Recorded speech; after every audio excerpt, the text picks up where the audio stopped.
Okay. So hi, everybody. We're so excited to have you join us today, and we appreciate you taking time from your busy schedule. I'm Raaz, I'm VP Product Strategy at Wiz, and I'll be moderating today's CISO Talks panel. This specific topic is close to my heart, having seen firsthand how Wiz's rapid growth as a company creates truly unique challenges, pushing a lot of things and a lot of corporate functions to the limit, and of course, including security. So, our goals for today's discussion would be hearing from security leaders of some of the fastest growing organizations in the world on how to build effective security programs without losing a beat and without slowing your organization down. We will have today 25 minutes for the panel discussion, and then we're going to have 5 minutes for a live Q&A. So you can put your questions throughout the discussion in the Q&A tab next to the chat, and we will address them in the end of the session. And with that, let me jump right into it and introduce our amazing panel of experts. So we have Quincy Castro, CISO at Redis. We have David Cook, formerly CISO at Databricks. We have Omer Singer, head of cybersecurity at Snowflake. And we have Ryan, our very own CISO here at Wiz, and previously product security at Facebook, another fast-growing company. And with that, let's get started. And to start off our session, I'll start with you, Quincy. What do you recommend as some of the first steps in building the foundation of a security program? Yeah, this is a great question. And to me, it's all about the business, right? What is this company? What's the growth playbook? Who are the target customers, right? Once you understand those things, then as a security practitioner, you look at, okay, what are the levers here that I can pull? What are the things I want to influence? How can security help scale growth at this business? What around security can be a drag on this business? And when you know those things, then you start to look at, okay, what is this program going to look like? What are our priorities going to be? Thank you. David, anything to add there? Yeah, Quincy, I agree with you. What I find is like when you are starting early, revenue is an issue. So security is usually the one area that doesn't get a very big budget. So what I find is finding a partnership with the go-to-market team and finding initiatives that you could partner with them, and then basically negotiate funding to make sure that their initiatives are going through. And security gets a lot of funding from there, especially if you're trying to do play on financial services or federal or something like that. I really partnered well with the GTM team, and then that's where I found additional funding to push initiatives. Yeah, I love the idea of like starting with a GTM team because it reinforces that security is an enabler and not just falling into the stereotype of being like the team of no. It also, when you're building that initial program, figuring out for each partner team, like what is their interface with security? How do they, if at all, engage with security for help, and when do they do so? And then among those interfaces, figuring out, okay, what do you standardize based on your capacity at that point in time? What do you invest in based on business need? Is a really good way to sort of start out how you're going to structure your program. I think also I like to call out that as being an enabler with the GTM team, they're always, everything goes through security, especially when you're dealing with enterprise. So really making sure that you spend time and, figure out what your story is going to be, white papers and all those other things. The GTM team really relies on that piece of the security program. And again, I love working with the GTM team. I'll add to that. I think one of the most important things you can do early on, and I've done this in my last couple of roles, right, is create some kind of decision-making body. Because so frequently what I see is you walk into an organization and you've got, sales over here saying, hey, we need these certifications. Hey, we need this stuff. You look over at engineering, they're like, we don't have time to build the features that are going to let us go get those things. And so getting, whether it's members of the CEO staff or other kind of key decision makers within the business together and say, hey, we're going to meet once a month, once a quarter. It's a decision-making meeting. We're going to bring in these decisions. We're going to take a call on this. And then that's what we're going to go do. And I think not only does that help you move quickly, right, which is what you want to do at hypergrowth, but it also lets the business speak on things. And so it's not, on the one hand, security, on the other hand, other functions in the business. It's, hey, we as a leadership team are doing this because this is the strategy. This is the play we're going to go make. It also decisions made at thanks. No, so I think at that early stage, decisions made at the product level are going to have big implications for the future, right? So you really want to give product and engineering a seat at that table so that they can raise some concerns like, hey guys, it sounds like we're maybe optimizing for some quick wins. Long term, this is going to bite us. It's going to be hard to fix. Let's build this right. Let's bake security into our product early so that we're on this kind of path to success with moving forward. Yeah, I love that that response, because a lot of times you're pushed to do short-term initiatives that affect the long-term health of your program, and then you do things that are unnatural as far as security controls and things, and you find yourself redoing things later, and that it gets really painful, especially when you get down to more serious, obligations for, like, say, FedRAMP or something like that, and you started with something like a SOC 2. Yeah, people are like, why'd you do this? And you're like, well, compliance, and you're like, well, it wasn't really the right way to solve this. Seemed important back when we were 100 people, Yeah. And following up on that, Omer, when you inherit a security program, how do you decide what to do next and where to focus? Yeah, for me, when I joined Snowflake, we did have a handful of people on the security team, but it was clear that they were trying to do everything right, be everything to everyone. And setting the culture early is so important, right? Defining the culture of the security organization. And I think for hypergrowth companies, a culture of engineering is really important for security, right? So we thought about security team members, not just as analysts, but as engineers. And one of the ways in which that kind of manifested itself was, we're like, how many hours a day is the team spending just fielding inbound, putting out fires, dealing with alerts, that kind of thing? Well, an engineer shouldn't be spending all their day doing that, right? So really, as a security leader, being able to minimize that and hire people that can think like engineers, work like engineers, and then their day actually reflects the day of engineers was something that was important. And looking back now, several years later, you still see that culture of engineering permeating throughout a much larger security organization. Yeah, I have to agree with you. Same thing with Databricks. Databricks is a very engineering-centric company, and then building that relationship and confidence that you have the right engineering capability, and then you run your whole organization in the same format. Joining in their sprints, making sure that we have action items that are actually partnering with the engineering team. That also gains a confidence, and making big wins and helping them and identifying. A lot of times when you're in the code, you understand all the dependencies in the infrastructure, and so being able to make them aware and educate too also gives you that partnership. Yeah, I think it is the starting point of that sort of ideal of self-service that every security team strives to get with their partners, and in a startup, it's especially valuable because, as Omer said, you need to take away some security overhead from teams that have to focus on building and shipping. But at the same time, you need partners to be an extension of the security team. And part of that, I think, comes from empowering them to have the information, the tools, and the processes to make good security decisions on their own without always needing to loop in security. So that might be giving your DevOps team the same perspective on your cloud security risks that your product security and infrastructure security teams use, or it may be empowering your procurement team to do that first stage of vendor risk assessment that you would otherwise be doing as a security person yourself, and remove some of that extra layer of friction for things that just they add up over time in terms of meaningful day-to-day work that allows things to scale, allows security assurance functions to scale. Yeah, I like that partnership. Oh, sorry, go ahead. I was going to say that's such a big part of, I think the thesis for getting this right at a startup like hypergrowth company, right?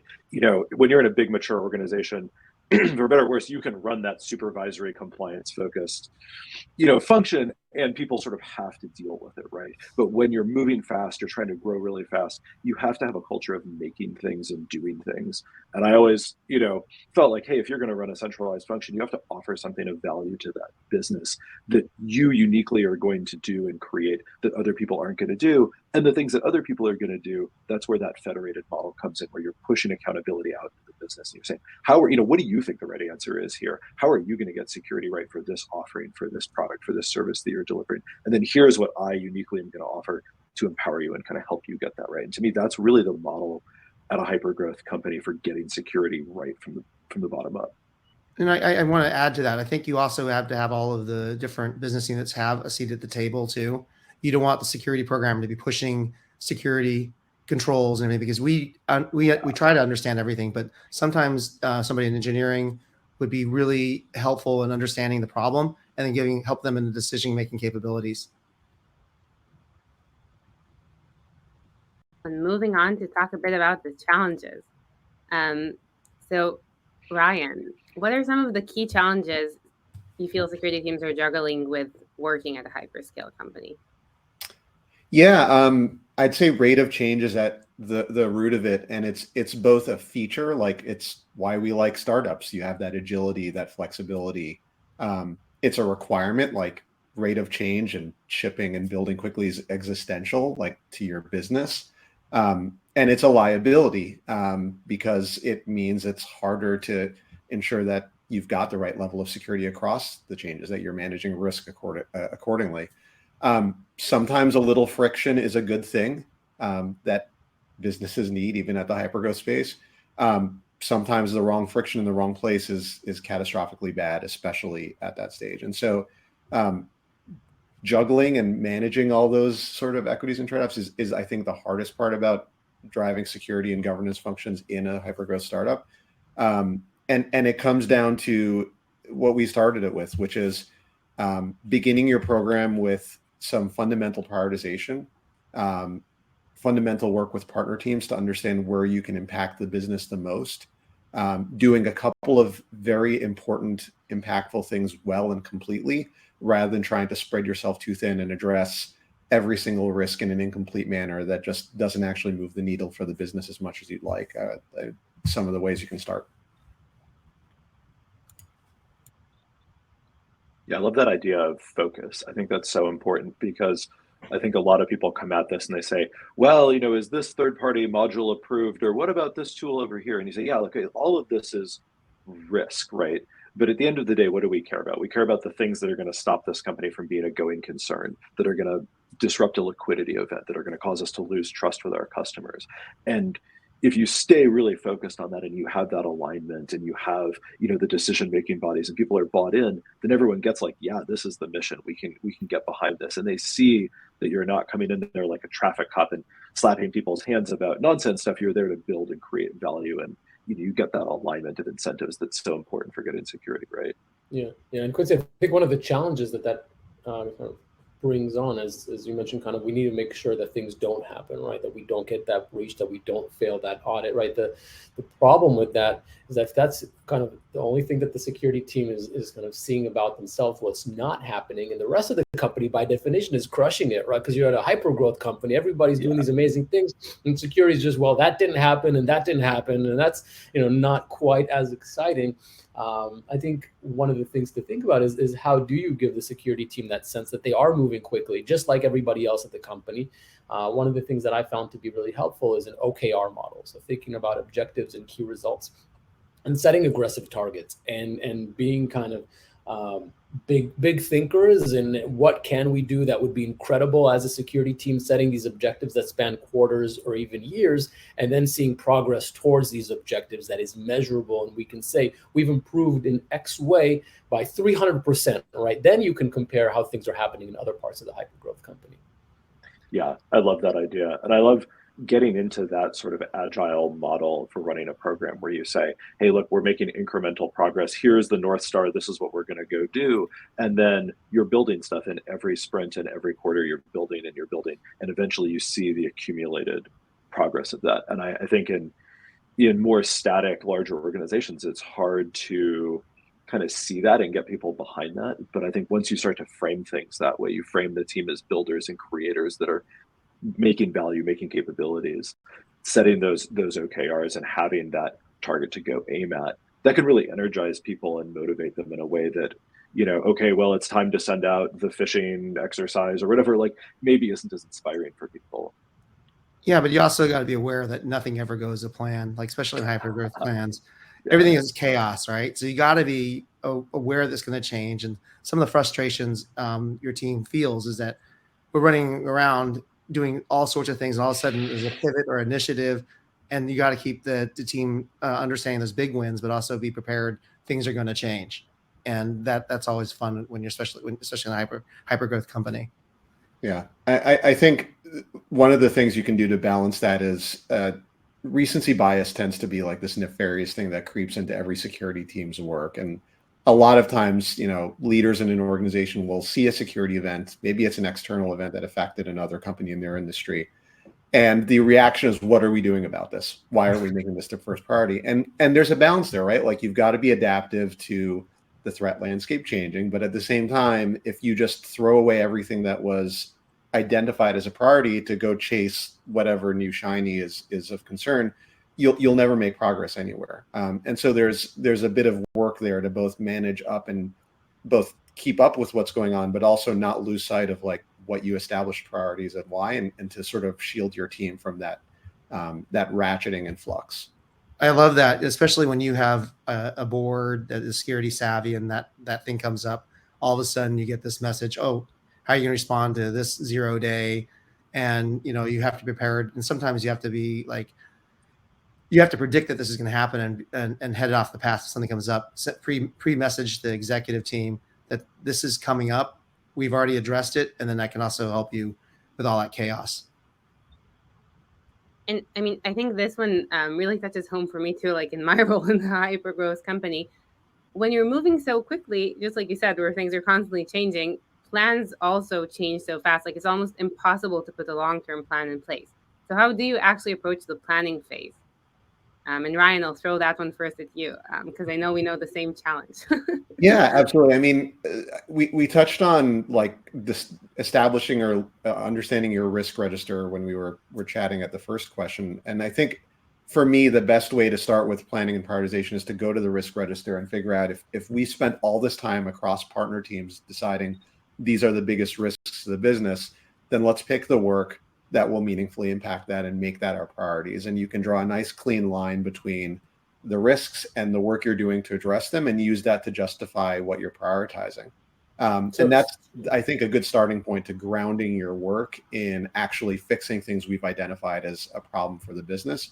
All of your metrics, if you use OKRs or other mechanisms for like tracking team progress, they just need to align with that. Like, are you tracking outcomes and problem statements from that risk register, and not just doing security projects for the sake of it? I think that's a good way to start. So important. I think as a hyper-growth company, you're going to be high profile, and you're going to hear from all these different kind of vendors that they want to sell to you, and they have the coolest tools, right? And they all want to talk to you about it. And if you're reacting to that, you'll kind of be led where they want to go, right? And what they want to shine a light on, that's what you'll focus on. But to your point about the risk registry and having threat models, I think any conversation that you show up to with a vendor like that, like, you should be ready to say, look, these are the things that I'm worried about. We've looked at the different angles. We've seen what attacks are happening out there. We know what things we have that probably the threat actors want to go after. And this is what I really care about. Tell me how you're going to make me successful in this area. And I think a lot of security teams kind of show up to these calls with like, tell me what I should be asking. Tell me what I should be worried about, right? And that's the recipe for disaster, especially hypergrowth, where you're going to be bombarded with these messages. So ground yourself in that risk register and that threat modeling, especially when you're having conversations with vendors coming at you. And another key part of your role as CISOs is building out your team. David, how do you approach building a highly effective cloud security team? You really have to focus on the leaders.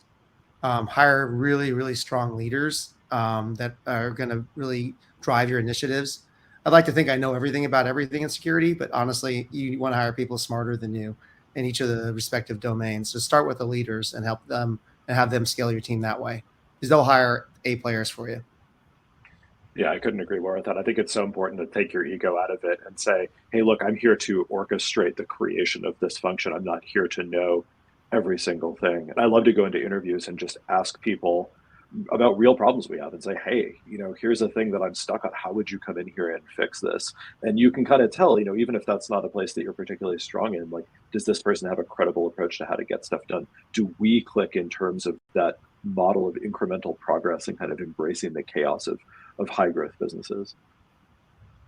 And as a follow-up, Ryan, on the topic of career growth and retention, burnout is a challenge in security. How do you think about that? Yeah, I mean, this is such a broad and rich topic. I'll touch on a few very pragmatic things that I think you can do as a team leader that help. One is something that was just mentioned, which is rewarding prevention work and not just firefighting. A former coworker of mine, Ryan Nakamoto, had a blog post about this, calling an example from Superman 2, where Superman like stops this kid from standing on a railing at Niagara Falls and falling in, and no one in the crowd notices. And then another kid falls into the waterfall, and he flies in and saves him, and everyone notices and celebrates, claps. And it's just like a perfect model for what happens in security. No one ever notices all the work that goes into prevention. And so as a leader of a team, you need to call that out, recognize it, make sure it's seen. The second thing I'll call it is like security is adversarial work by nature, and that carries stress.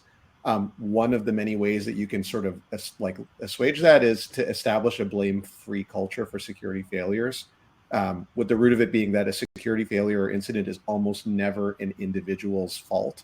And so when you're doing postmortems and that sort of blame-free spirit, and ensuring like you're doing it from a systems diagnosis process and not a personal like process, that makes a huge effect, I think, on reducing the stress and load of doing security work and making inevitable mistakes. Yeah, so true. Omer, based on your experience working at multiple hypergrowth companies, what is one important lesson you learned along the way that you wish you knew earlier? I think it's to establish partnerships and trust other teams as well. I think a lot of times security operates as kind of its own little, I don't want to say a militia, but I don't know. It's like a very independent organization, you know what I mean? And when we were trying to, for example, scale how we look at the threats and incident response and at scale, and we're thinking, okay, well, there's a data problem here. Maybe we'll hire some data people to the security team. And then it actually didn't work that well because I didn't know how to manage a data scientist myself. And she felt like she was separate from her peers and wasn't keeping up with a very innovative space. When we moved to more of a partnership model where the security team was kind of a customer and a partner of the data team, and we knew how to approach it collaboratively, everything just moved so much better. So I would say, like, who are we dependent on for our success? We don't have to do it all ourselves, but we do have to establish a strong working relationship with other teams and other departments early. And yeah, then I want to second kind of what Ryan said, with like catch people doing something right. It's so easy to just put out fires all the time, but you know, your people are working hard. They want to succeed. Catch them doing something right. I think also when you're joining a company, understanding, like for me early, what the culture is going to be. What is the executive team thinking? What the security culture is going to be? Is it going to be rule-driven security first, or maybe, you know, in some cases you have companies that don't really think security is like the number one thing. And so a lot of times I want to make sure I establish that security is the number one thing, versus just a nice benefit to help things drive, you know, the sales of the product. Well, and we'll wrap up before we go into questions. There's like a super quick round of rapid fire questions for all of you. So starting with Ryan and going by the videos order. Ryan, what's your favorite resource for staying up to date on cloud security trends and news? Yeah, I'm a huge fan of Clint Gibler's TLDR-Sec newsletter. That's a favorite for me. Omer. Okay, mine comes with a little bit of a warning label, but for me, it's Twitter. I spend way too much time on it, and there's specific lists that you can follow. Detection Wizards is one that I like. David. I agree with Twitter and also the internal CISO Slack groups and stuff. There's a lot of them. I love the chatter from there. And Quincy. Yeah, so +1 on the CISO Slack groups, and dipping my toes into Mastodon as well, and kind of seeing who's in there and seeing some familiar faces. So. And then one more, same order. So what advice would you give someone starting out their cloud security career? Working in areas outside or at least adjacent to cloud security. So gaining experience, for instance, in DevOps or even just application development is a great way to appreciate what your partners are going to need from you. And so I think that's a great foundation to a career. +1 on the just doing the foundational stuff in different areas and understanding all the domains. The security crosses so many domains, and then really dipping your toes across the board really helps you. I would say learn SQL. I think being able to work with data independently gives you a tremendous amount of flexibility throughout the career. I love all those ideas, but I have to say something different. So I'm going to say really understand how threat actors operate. I think so frequently we get caught up in like best practices and how stuff should work. And we forget that at the end of the day, we're defending against intelligent, very smart people who are out there poking at stuff and trying to figure out how to get our things to do what they want them to do. Thank you all. And with that, I'll move to questions we got from the audience.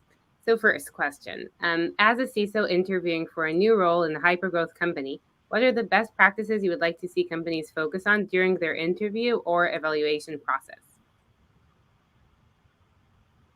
Ryan, I can take this. Or yeah, sorry about that. I was on mute. I'll start with this. I've spent a lot of time building out recruiting and interviewing pipelines just in the recent role. So two things. One is defining your cross-functional partners for the interview process. We spend a lot of time, I think, in this discussion talking about the value of those partnerships. And one of the key ways you get good signal if you're developing an interview process for a candidate like that is to make sure that you've identified those partners and have them willingly participating in the process.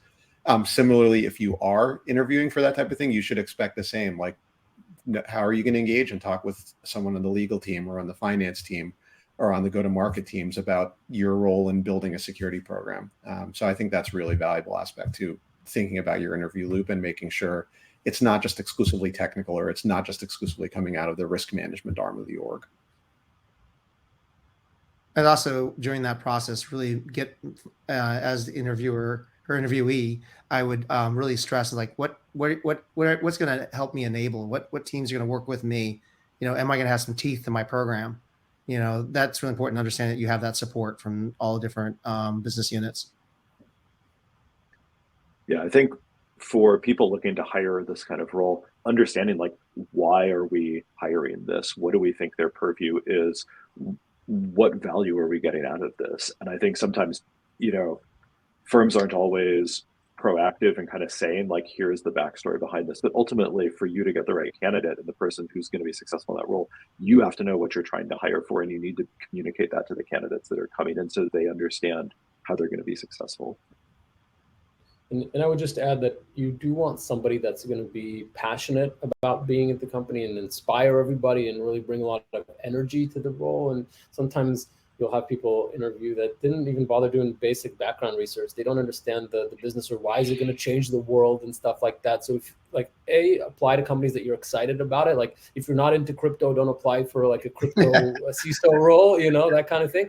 And when you show up, be knowledgeable about the company and why it'd be an exciting place to work. Thank you all. Next question. Any tips and suggestions for building out the security champion program within application or dev teams?